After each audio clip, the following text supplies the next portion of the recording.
Après de longues années au service de l'État, le fonctionnaire est appelé à faire valoir ses droits à la retraite.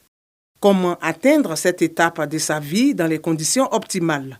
Le sujet est au centre des échanges à l'occasion des journées de la fonction publique.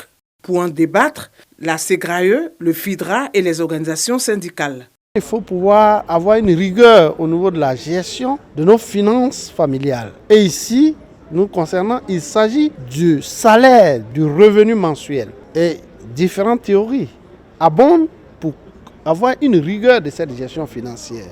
Mais nous préconisons en général que tous les besoins incompressibles soient situés dans une fourchette de 50%, c'est-à-dire le loyer, les soins de santé, la nourriture, se vêtir, se déplacer et l'éducation des enfants. Et alors, il faudra prévoir un montant de 20% pour l'épargne, pour d'éventuels risques, mais surtout l'épargne pour demain. Et enfin, dans la troisième catégorie, il faut pouvoir les 30% s'assurer au niveau donc des dispositifs de protection sociale. On a des sessions de formation, de préparation à la retraite qui permettent aux fonctionnaires, dès sa prise de fonction, de pouvoir bénéficier de cet accompagnement-là. Donc on est sur toute la chaîne de valeur de la préparation à la retraite.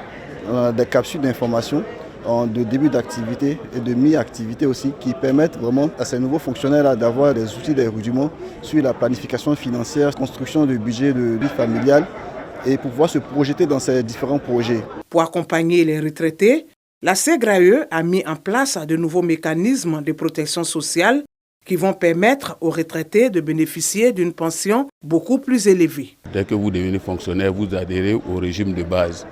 Mais avec le temps, le gouvernement ayant constaté que dans le meilleur des cas, le revenu de remplacement n'étant que de 70%, a mis en place le nouveau mécanisme de protection sociale qui est la retraite complémentaire qui va permettre donc aux fonctionnaires de pouvoir bénéficier de 2 pensions à la retraite à l'effet de lui permettre de vivre cette retraite dignement. Donc dans ce mécanisme, en fonction de l'effort de cotisation du fonctionnaire lui-même, il pourra atteindre 100% de son revenu d'activité, voire plus. Le régime de retraite complémentaire est entré dans sa phase active depuis 2019. L'opération concerne environ 300 000 fonctionnaires.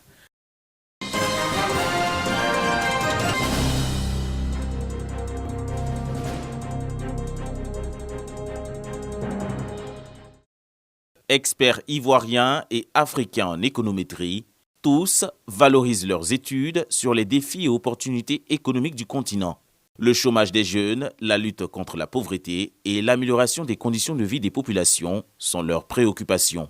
Le ministre Kofi N'Guessan, représentant le ministre de l'économie, Kaba Nialé, rappelle l'engagement de l'État à valoriser l'analyse des données économiques. En Côte d'Ivoire, cette culture est traduite dans la Constitution de 2016 pour montrer l'importance des décisions économiques dans l'amélioration du bien-être des populations conformément à la vision de son Excellence M. Alassane Ouattara. La Société africaine d'économétrie rassure le gouvernement ivoirien de leur contribution à la résolution des crises économiques. Elle compte à ce jour 406 membres, dont 233 chercheurs africains. La conférence africaine de la Société d'économétrie se tient tous les 5 ans. La première s'est tenue en 2013 en Éthiopie.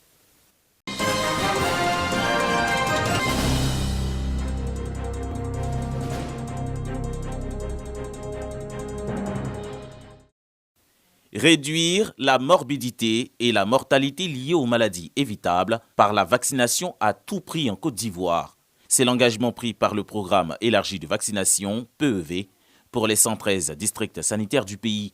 Une vaccination de grande ampleur est donc lancée dans le district sanitaire d'Adjamé. La cible, les enfants de 0 à 23 mois, des filles de 9 ans et les femmes enceintes. La supplémentation en vitamine A et le déparasitage des enfants de 6 à 59 mois est prévu. Nous savons tous que le droit à la santé est un droit primordial. Cela est inscrit dans notre Constitution. Nous devons faire en sorte que nos populations puissent avoir droit à la santé, particulièrement les populations les plus vulnérables, telles que nos enfants et nos femmes. Aujourd'hui, nous devons mettre en œuvre des actions intégrées pour à la fois informer nos populations, les sensibiliser et aussi rattraper tous nos enfants qui ont pu échapper volontairement ou involontairement à la vaccination. Le lancement de cette campagne est couplé du 50e anniversaire du programme élargi de vaccination. Ce cinquantenaire est donc le lieu pour le ministère de la Santé, de l'Hygiène publique et de la couverture maladie universelle d'encourager les actions visant à améliorer la santé des populations.